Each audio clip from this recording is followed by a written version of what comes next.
Halo, Assalamualaikum warahmatullahi wabarakatuh. Semangat pagi anak-anak. Pada hari ini kita akan belajar IPS mengenai pengaruh perubahan dan interaksi keruangan terhadap kehidupan di negara-negara ASEAN. Sebelum belajar, kita harus berdoa terlebih dahulu. Berdoa dimulai. Berdoa selesai. Setelah itu, silahkan kalian menyiapkan alat tulis, buku tulis, dan juga buku paket IPS kalian ya. Ada baiknya sebelum kita lanjut belajar, kita mengetahui tujuan pembelajaran kita hari ini. Ada 4 poin. Yang pertama, Ibu harap kalian dapat menganalisis pengaruh perubahan ruang dan interaksi antar ruang akibat faktor alam. Yang kedua, kalian dapat menganalisis pengaruh perkembangan ilmu dan teknologi terhadap perubahan ruang. Yang ketiga, menganalisis pengaruh perubahan ruang terhadap kehidupan ekonomi. Dan yang keempat, Ibu harap kalian dapat menganalisis pengaruh konversi lahan dan permukiman terhadap perubahan ruang serta interaksi antar ruang. Sudah siap belajar? Mari kita bahas materi yang pertama, perubahan ruang dan interaksi antar ruang akibat faktor alam. Nah, seperti yang kita tahu, kondisi alam dan kondisi sosial di negara-negara ASEAN itu relatif homogen atau sama dan saling membutuhkan, memudahkan interaksi antar satu negara dengan negara lainnya. Interaksi ini terjadi dalam bentuk kerjasama di berbagai bidang. Banyak faktor yang menimbulkan berbagai interaksi antar negara, antara lain faktor iklim dan faktor geologi,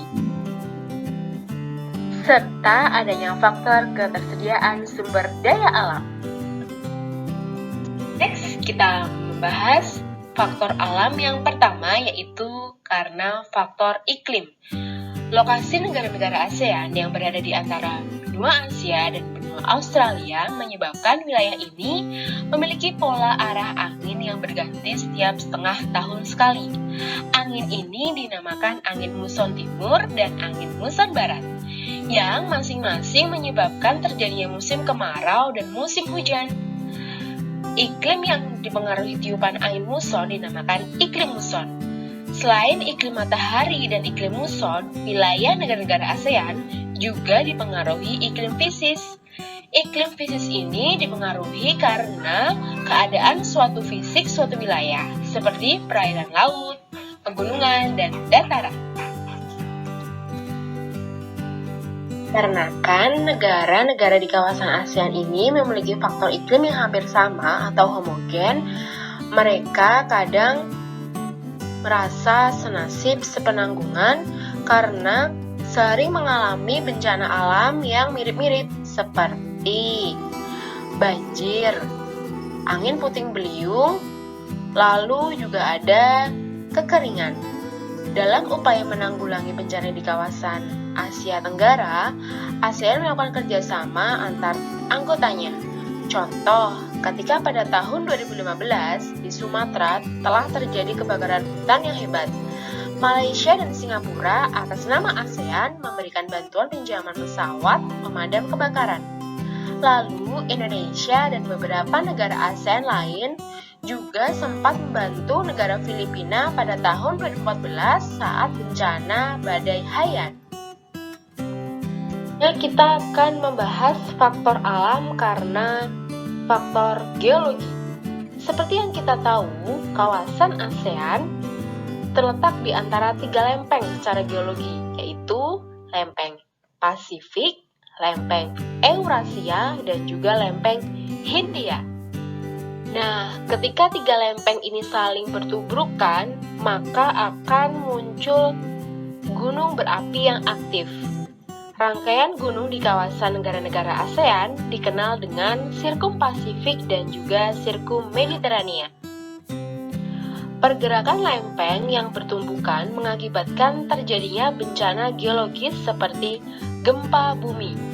Apabila terjadi di laut atau mempengaruhi pergerakan gelombang laut, gempa bumi ini bisa menimbulkan bencana tsunami. Nah, di kawasan ASEAN, setidaknya ada 4 negara yang pernah mengalami kejadian gempa yang merenggut korban jiwa yang sangat banyak. Nah, sebagian besar korban ini diakibatkan oleh tsunami yang terjadi setelah gempa berlangsung.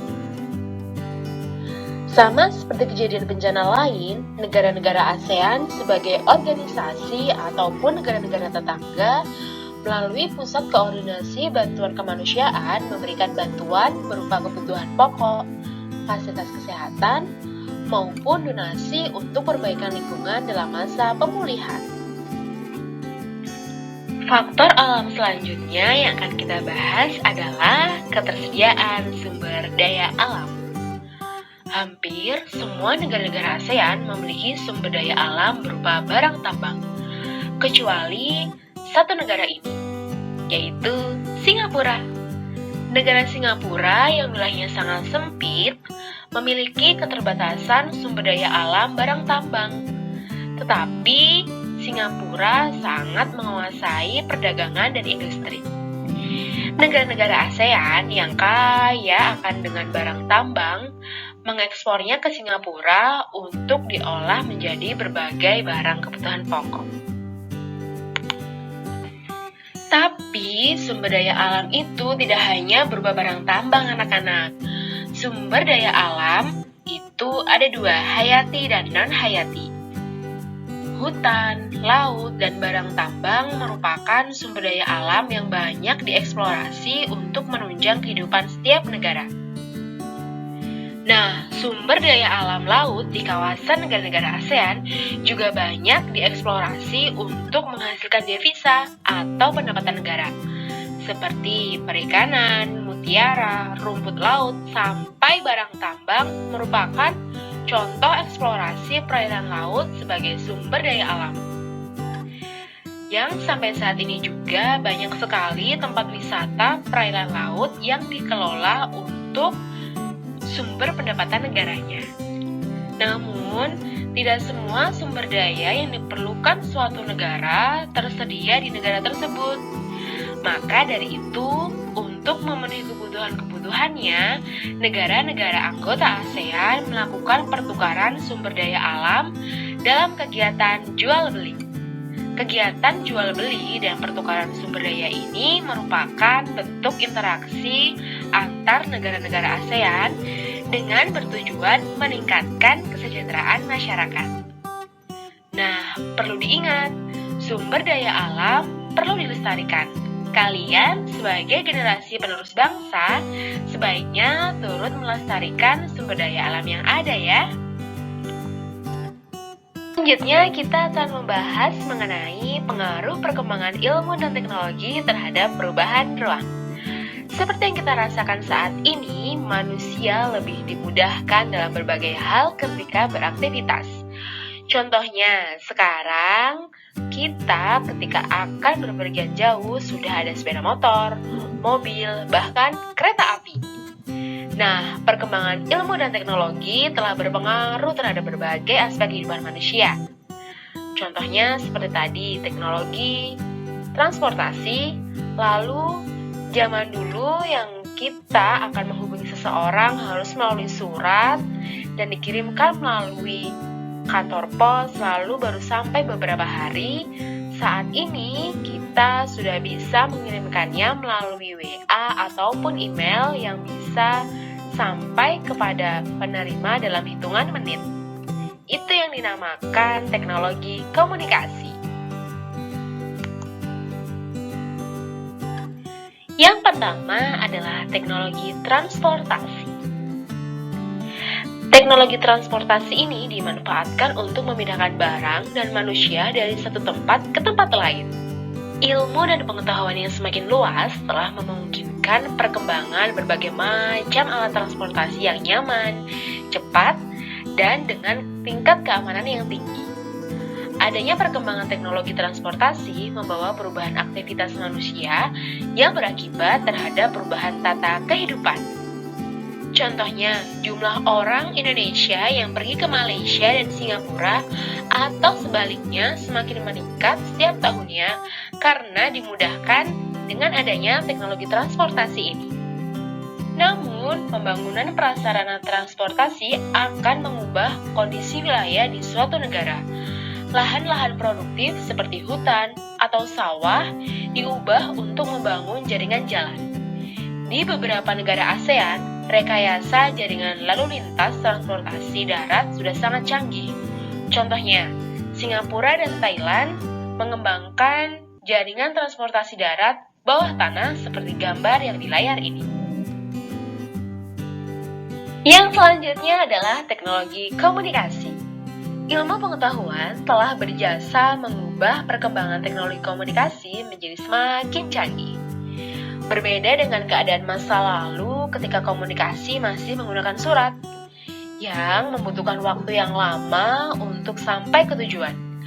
Perkembangan teknologi komunikasi sangat menguntungkan karena dapat mengurangi jarak dan waktu. Yang kita bahas selanjutnya adalah mengenai pengaruh perubahan ruang terhadap kehidupan ekonomi. Nah, negara-negara anggota ASEAN di sini mulai menerapkan AFTA atau ASEAN Free Trade Area dalam kehidupan internasionalnya. Pemberlakuan AFTA ini akan menjadikan kegiatan ekonomi lebih meluas. Produsen beras seperti Thailand dapat dengan mudah mengekspor produknya ke Singapura, Indonesia, dan negara anggota ASEAN lainnya tanpa dibebani pajak, begitupun sebaliknya. Kegiatan produksi yang dilakukan oleh produsen atau pelaku kegiatan produksi suatu negara ASEAN akan dapat dengan mudah dipasarkan ke negara lain dalam lingkup ASEAN. Contohnya, produk elektronik Singapura akan dapat lebih mudah diperoleh oleh masyarakat di negara ASEAN. Nah, perkembangan teknologi transportasi dapat memperpendek jarak dan waktu yang dibutuhkan untuk mendistribusikan barang atau jasa sampai ke tangan konsumen. Lautan luas pun tidak akan menjadi penghalang untuk mendistribusikan barang dan jasa. Kemudahan distribusi ini sangat menguntungkan bagi pelaku kegiatan ekonomi dan memungkinkan mereka mendapatkan keuntungan yang lebih besar. Terakhir, kita akan membahas mengenai pengaruh konversi lahan pertanian ke industri dan pemukiman terhadap perubahan ruang dan interaksi antar ruang. Sebelumnya, Ibu ingin bertanya kepada kalian, apakah kalian mengetahui tentang reklamasi?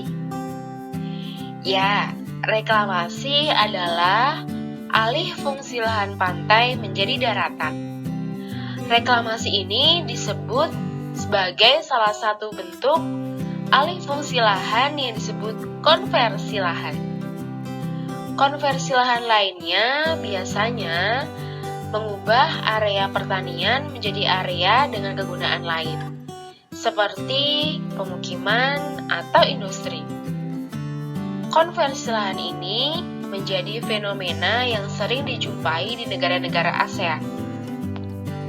Konversi lahan ini biasanya terjadi di daerah pinggiran kota ataupun area persawahan yang letaknya berdekatan dengan fasilitas umum, contohnya di dekat pasar.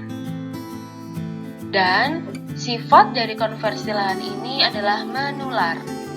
Artinya, ketika satu petak lahan telah dikonversi atau diubah fungsinya, maka lahan pertanian di sekitar petak tersebut juga rawan dikonversi. Hal ini berpengaruh terhadap kelangsungan kehidupan masyarakat di daerah tersebut loh. Mari kita bahas pengaruhnya.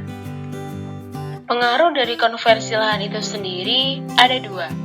Yang pertama, pengaruh konversi lahan pertanian menjadi lahan industri. Dan yang kedua adalah pengaruh konversi lahan pertanian menjadi lahan pemukiman. Kita bahas dulu untuk pengaruh konversi lahan pertanian menjadi lahan industri.